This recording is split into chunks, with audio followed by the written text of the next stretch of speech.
अजब खेल बन गई है सियासत यारों, मैं चला, अब तुम ही इस लोकतंत्र को संभालो। नमस्कार, स्वागत है आपका भोरे भोर में। भारत लाइव लगातार आपको अपने विश्लेषण और खबरों के माध्यम से अपडेट रखता है। लगातार हमारा प्रयास है कि जो कुछ भी चल रहा है आपके राज्य में, आपके देश में, उन सारे विषयों को आप बेहतर ढंग से समझ पाएं, अपने विचार दे पाएं और आप आने वाले दिनों के लिए अपने आप को तैयार कर पाएं। भोरे भोर उसी की एक कड़ी है और इसकी अगली कड़ी में हम आपको बताने जा रहे हैं कि बिहार में एक तो आप कोरोना संकट से लड़ रहे हैं, इस पर कई तरह की बातें सामने आ रही हैं और दूसरी तरफ चुनाव की जबरदस्त तैयारी हो रही है। ऐसा लग रहा है कि चुनाव अपने समय पर ही होंगे, चाहे दुनिया इधर से उधर टर जाए, पर चुनाव नहीं टरने वाला है। इस तरह की तैयारियां सत्ता की तरफ से नजर आ रही हैं। उसने तो लगभग यही बातें समझाने का प्रयास किया है। सरकार का कहना है कि 9 लाख प्रवासियों का पूरा ब्यौरा और कैसे उनको क्वारंटाइन सेंटर में रखा जा रहा है, कितनी सुविधाएं उनको दी जा रही हैं और किस तरह की बातें चल रही हैं, इन सब पर पूरा ध्यान फोकस किए हुए हैं। वहीं दूसरी तरफ इस बार इन पूरे जितने भी लोग हैं वापस आ रहे हैं, उनका एक एक चीज का सारा फोकस करके और उनके ब्यौरा को, डाटा को बनाया जाएगा और इस डाटा के हिसाब से अब उन्हें हर व्यक्ति को, जो भी लौट करके बिहार आया है, उन सभी लोगों को नौकरी और रोजगार दिया जाएगा। उनके हुनर और स्किल पर फोकस करते हुए मुख्यमंत्री नीतीश कुमार ने अधिकारियों को निर्देश दिया है कि उनके अनुसार रोजगार सृजन किए जाएं और उन्हें रोजगार मुहैया भी कराया जाए।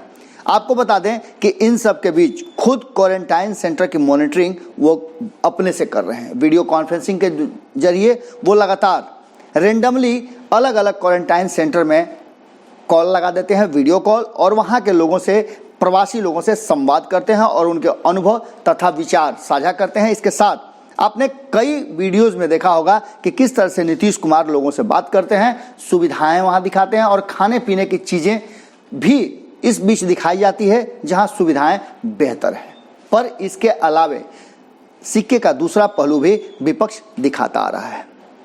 आपको बता दें कि इस बात को लेकर के जदयू के अलग अलग नेता भी अब इन वीडियोस को शेयर करने लगे हैं और खुद मुख्यमंत्री नीतीश कुमार इन वीडियो को शेयर करके लोगों तक अधिक से अधिक पहुंचाने और अपनी बातों को रखने का प्रयास कर रहे हैं। अचानक नीतीश के इस नए गूगली से कहीं ना कहीं विपक्ष थोड़ा सा सहमा हुआ जरूर है। ऑलराउंडर कहे जाने वाले क्रिकेटर तेजस्वी यादव और उनकी टीम पर पूरा जम करके हमला हो रहा है। जो हमला सत्ता पर हो रहा था वो हमला उल्टा हो गया है और इसे भुनाने का कोशिश तीनों ही दल कर रहे हैं। जहां एक तरफ जदयू पूरी तरह से नीतीश कुमार के पक्ष में और नीतीश कुमार के योजनाओं को प्रचारित कर रहा है, वहीं भारतीय जनता पार्टी केंद्र की योजनाओं को लेकर के पूरी तरह से मुखर है। इन सब में कहीं ना कहीं जो बातें आज से 5 दिन पहले तक कही जा रही थी कि किस तरह से नीतीश कुमार पूरी व्यवस्था में फेल हैं, नीतीश मोदी की सरकार असफल है, आज उन्हीं सब बातों को लेकर नीतीश कुमार मुखर हो गए हैं। और हमने आपको पहले ही बताया था कि नीतीश कुमार की चुप्पी का मतलब कुछ होता है। उन्होंने एक घोषणा की और उस घोषणा को जमकर प्रचारित भी किया जा रहा है कि जो भी लोग बिहार वापस लौट करके आए हैं उन्हें अब बाहर नहीं जाने दिया जाएगा और उन्हें बिहार में ही रोजगार दिया जाएगा। इस नीतीश कुमार के फैसले को गेम चेंजर के रूप में देखा जा रहा है और इसे उनकी गूगली कही जा रही है, जिस पर पूरी तरह से बताया ये जा रहा है कि तेजस्वी यादव पूरे मैच में अब हार के कगार पर हैं और उनकी टीम हतोत्साहित हुई हो रही है। पर ऐसा है या नहीं है हम आगे बताएंगे, लेकिन अकेले नीतीश ने मैच में लगभग तेजस्वी को और उनकी टीम को बाहर करने का एक बड़ा गेम चेंजर बॉल डाल दिया है। सबसे बड़ा गेम चेंजर के रूप में नीतीश ने का वो फैसला है जिसमें उन्होंने श्रमिकों को, कामगारों को अब बिहार में ही उनके हुनर के अनुसार काम देने के लिए पहल कर दिया है और इसकी लगातार वो चर्चा भी कर रहे हैं। हालांकि विपक्ष चुप बैठने वाला नहीं है। सभी दलों ने नीतीश और छोटे मोदी की व्यवस्था और कार्यशैली पर सवाल खड़े किए हैं।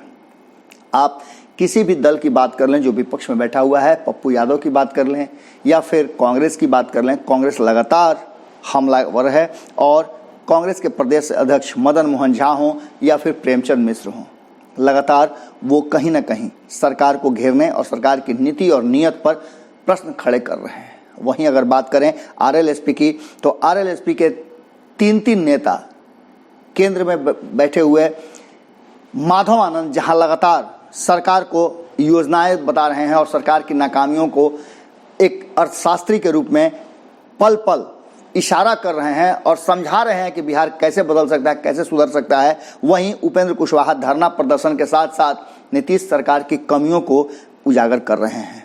वहीं अभिषेक झा की बात करें तो वो बारीकी से सभी बातों को मीडिया और सोशल मीडिया के माध्यम से लोगों तक पहुंचाने का काम कर रहे हैं। वहीं तेजस्वी यादव के नेतृत्व में 15 साल के नीतीश शासन की नाकामी गिनवाया जा रहा है। इतनी संख्या में बिहारियों का रोजी रोटी के लिए पलायन करने को मुख्य मुद्दा बनाया जा रहा है।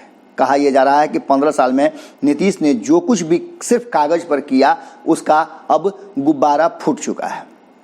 अन्य राज्यों से प्रताड़ित होने और उद्योग धंधे नहीं खोलने की बात को लेकर विपक्ष पूरी तरह से मुखर है और उसका कहना है कि कहीं ना कहीं बिहार के लोगों को भगवान भरोसे छोड़ने का नीतीश कुमार ने इन 15 सालों में काम किया है। वहीं चुनाव को देखते हुए इसे नीतीश का एक जुमला बताया जा रहा है और भाजपा से सीख लेकर नीतीश एक अलग तरह की राजनीति शुरू कर दी है। 2014 में जिस तरह से जुमलेबाजी हुई थी और उस जुमलेबाजी से किस तरह से पूरी तरह से ठगे गए हैं लोग, आज 6 साल के बाद भी लोग इंतजार कर रहे हैं कि अच्छे दिन कब आएंगे। 2015 में किस तरह कुर्सी के लिए लालू के आगे पीछे घूम रहे थे, पर मौका मिलते ही झट से बिहार की जनता के द्वारा दिए गए जनादेश को लूटकर बीजेपी के झोली में डाल दिए। इससे कोई भी अछूता नहीं है और सब इस बात को जानते हैं। बिहार और बिहारियों के साथ जिस तरह संकट में बेसहारा छोड़ दिए थे उसे कौन भुला सकता है। आरजेडी का कहना है कि सीधे तौर पे बिहार कांग्रेस के प्रदेश अध्यक्ष और अन्य दल भी इस बात को कह रहे हैं। मदन मोहन झा ने कहा कि यदि हम विपक्ष के लोग चुप हो जाते तो आज मजबूर नहीं होते सीएम नीतीश कुमार, और प्रवासियों को आज भी कोरोना से ज़्यादा जो मौतें हुई है उसके पीछे कहीं ना कहीं नीतीश कुमार की नाकामी ही है। इन्हीं बातों को लेकर के तेजस्वी यादव और उनकी टीम पूरी तरह से मुखर है। तेजस्वी यादव ने तो एक वीडियो भी कई वीडियो साझा किया था जिसमें उन्होंने अपने द्वारा अपनी पार्टी के द्वारा चलाए जा रहे भोजनालय को भी ध्वस्त करने की बात कही थी। इसके साथ ही क्वारंटाइन सेंटर के कई तस्वीरों को उन्होंने साझा भी किया था। संकट के समय में बेसहारा छोड़ना नीतीश कुमार की ये कोई पहली चाल नहीं है। अब इन बातों को करते हुए काफ़ी समय हो गया है। प्रवासी श्रमिकों को वापस लाने के लिए नीतीश कुमार को बाध्य होना पड़ा, इसके पीछे बहुत बड़ी भूमिका विपक्ष की रही है। वरना ये तो साफ कह चुके थे कि किसी को भी बिहार वापस नहीं लाएंगे। अब जब श्रमिक वापस आ गए और सरकार को खुला चुनौती दे रहे हैं तो इनकी जमीन खिसकने लगी है और यही कारण है कि खैरात लगी है बंटने। नीतीश मोदी कभी भी गरीबों के नहीं हो सकते हैं। ये कहते हैं कि प्रवासी लोग हमें वोट नहीं देते। अब इन लोगों के लिए फालतू में पैसा क्यों खर्च किया जाए। आज वही प्रवासी जब बिहार आ गए हैं, इन्हें लगने लगा है कि इनके वोट का बहुत बड़ा अंतर हो जाएगा, इनके साथ साथ इनके परिजनों को भी काफ़ी गुस्सा है, तब ये समझ गए हैं कि अब की बार इन प्रवासी भाइयों बहनों की भूमिका बहुत ही महत्वपूर्ण होने वाली है, तो पैंतरा बदलने लगे हैं। जब सत्ता से हटने का और खिसकने का इनका समझ में आ गया है तो खैरात लगे हैं बांटने। और वो भी खैरात किस तरह से कि आप अलग अलग देख सकते हैं कि किस तरह से क्वारंटाइन सेंटर में हंगामा हो रहा है और भोजन के नाम पर लोगों को क्या परोसा जा रहा है। विपक्ष का साफ कहना है कि भाजपा और नीतीश को अब सब पहचान गए हैं। इनके सारे वादे चुनावी होते हैं, इनके एजेंडा में सिर्फ कुर्सी है, चाहे जैसे प्राप्त हो उसके लिए ये कोई भी हद पार करने को तैयार हैं और किसी भी तरह का समझौता कर सकते हैं। आम जनता और राजनीतिक जानकार लगभग इसी तरह के विचार रखते हैं। उनका कहना है कि इनके पास न तो कोई नीति है न नियत साफ रखते हैं और तो और लोकतंत्र में भी इनकी कोई आस्था नहीं है। लोकतंत्र को ये न वैल्यू देते हैं और न लोगों को ये वैल्यू देते हैं। सिर्फ एक दिन के लिए ही इनके लिए जनता भगवान होती है। उस दिन के लिए लोग जनता को भगवान बना देते हैं और जैसे ही वोट की गिनती शुरू होती है भगवान का विसर्जन कर गंगा में प्रवाहित कर देते हैं। फिर शुरू हो जाता है कुर्सी और सत्ता के साथ पावर का खेल।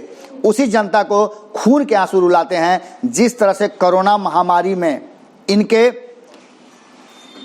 लोग पूरी तरह से असफल साबित हुए और इन लोगों की सत्ता और नीति पूरी तरह से फेल नजर आई। तथाकथित सेवक, चौकीदार, सुशासन, न्याय के साथ विकास करने वाले कहे बैलून से हवा पूरी तरह से निकल गई है और ये एक्सपोज हो गए हैं।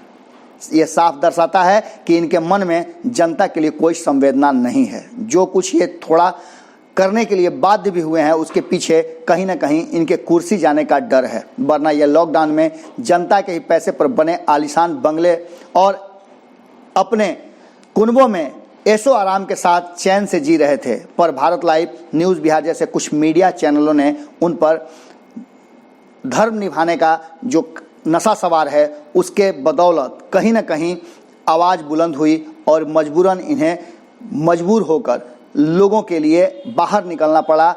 अभी भी मुख्यमंत्री और राज्यों के मुख्यमंत्री की तरह अभी बाहर नहीं आए हैं और घर में बैठे बैठे ही ये लोगों का हवाला ले रहे हैं, लोगों से बातें कर रहे हैं जो इनके अनुसार चीज़ों को दर्शा रहे हैं और दिखा रहे हैं।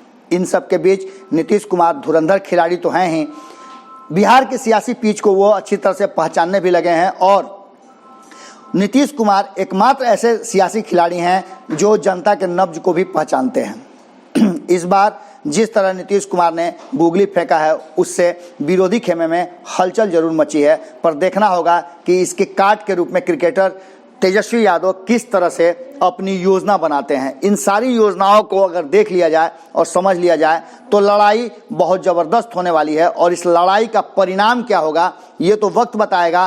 पर इतना ज़रूर है कि इस बार की लड़ाई में नीतीश और तेजस्वी आमने सामने जरूर हैं। अब इसमें भूमिका सबसे बड़ी कांग्रेस और भारतीय जनता पार्टी की होने वाली है। ये दोनों ही इस भूमिका में अपने अपने हिस्से का कैसा रोल निभाते हैं। भोरे भोर में आपने अब तक हमारी बातों को सुना, संयम रखा, इसके लिए बहुत बहुत धन्यवाद। अगर आपको ये खबर अच्छी लगी, ये विश्लेषण अच्छा लगा तो इसे अधिक से अधिक लोगों तक शेयर करें और अच्छी बातें जितना अधिक लोगों तक फैले उतना ही ज़्यादा बेहतर होता है। यदि आपने हमारा चैनल सब्सक्राइब नहीं किया है तो आप बहुत कुछ मिस कर रहे हैं।